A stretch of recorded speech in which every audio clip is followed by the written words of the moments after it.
Hindi na itinago ni Kevin Kembao ang excitement na nararamdaman sa paparating na third window ng qualifiers. Ayon pa sa kanya, sisilipin nila kung saan sila nagkamali sa second window. Naniniwala naman si Coach Tim na makakapasok pa rin ang Gilas sa World Cup kahit matalo silang muli sa New Zealand at Australia. At si SBP President Ricky Vargas inamin na maganda ang idea na pagsamahin si Brownlee at Boatwright sa Asian Games. Pero aminado siya na si Coach Tim Cone pa rin ang may huling desisyon. Tutukan po natin ang lahat ng yan. Pero bago yan, pakisubscribe, like and share na lang muna para pareho tayong updated. Sa kabila ng mabigat na kakaharapin ng Gilas Pilipinas, nananatiling excited na sumalang sa bakbakan si Kevin Kembao sa paparating na third window ng qualifiers. Ayon pa rin sa kanya, titingnan nila kung saan sila nagkamali bukod sa dumadaing ng pagod. Narito ang kanyang paglalahad. Tutukan natin si Kevin Kembao sa report ni Romel Fertas Jr. na Inquirer. Excited na excited ako sa susunod na window kasi sa window na to halos wala talaga akong pahinga kasi ilang araw lang yun nakalipas. Dumating ako dito ng alas 11 ng umaga, tapos alas 2 may training na kagad. Wala akong day off mula nang nanggaling ako ng Korea, pero sobrang blessed pa rin ako na mapasama sa lineup at makapag-represent ng bansa.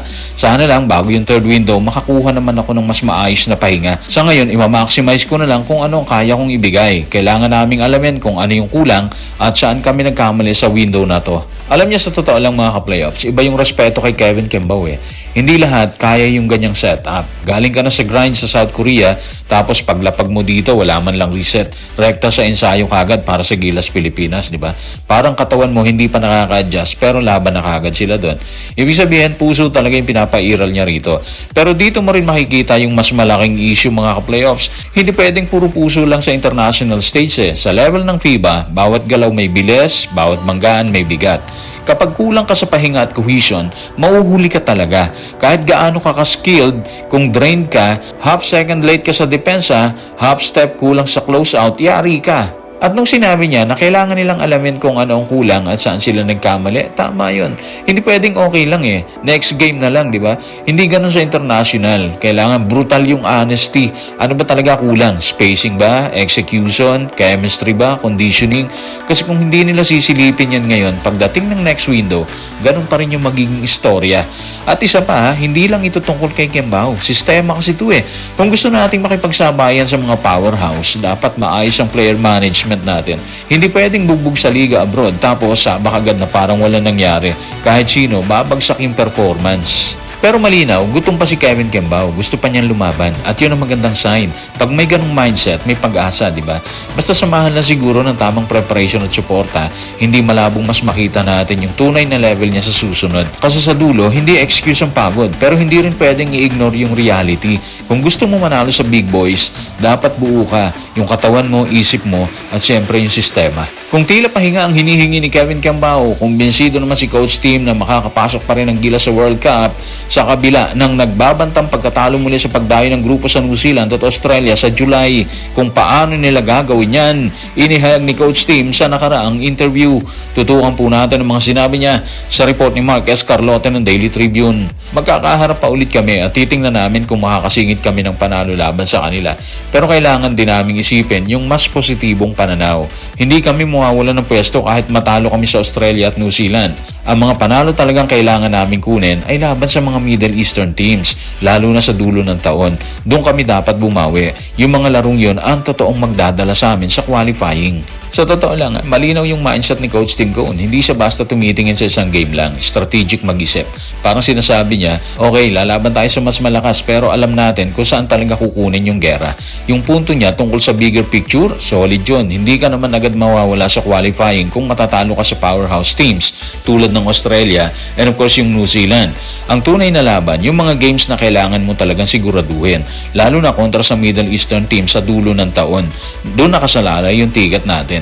Parang sinasabi niya, hindi lahat ng laban pare-pareho bigat sa standings. May mga laban na bonus kung makuha, pero may mga laban na kailangan mong dukutin talaga kahit anong mangyari. At doon siya nakatutok mga ka-playoffs. At gusto ko rin yung sinabi niya na susubukan pa rin nilang makasingit ng panalo next time sa New Zealand at sa Australia. Ibig sabihin, hindi sila sumusuko or nag-a-adjust lang para umiwas. Lalaban pa rin sila doon. Pero sabay nun, hindi nila kinakalimutan kung ano talaga yung ultimate goal. Makapasok sa World Cup. Ganun dapat ang approach. So wish natin manalo sila para everybody happy mga playoffs. Kahit mahirap, alam natin mahirap yan.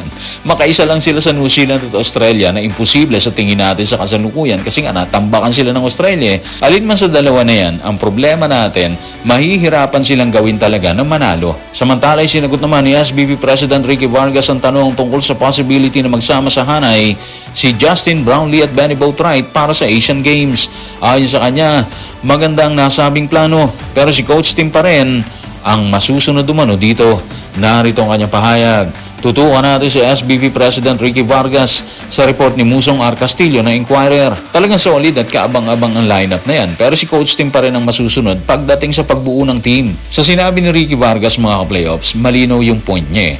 Attractive yung roster na magkasama si Justin at si Benny Boatwright dito sa Asian Games kasi nga dininig na yung naturalization ni Benny Boatwright kahapon sa Senado. Pero hindi ibig sabihin na automatic na yun ang final.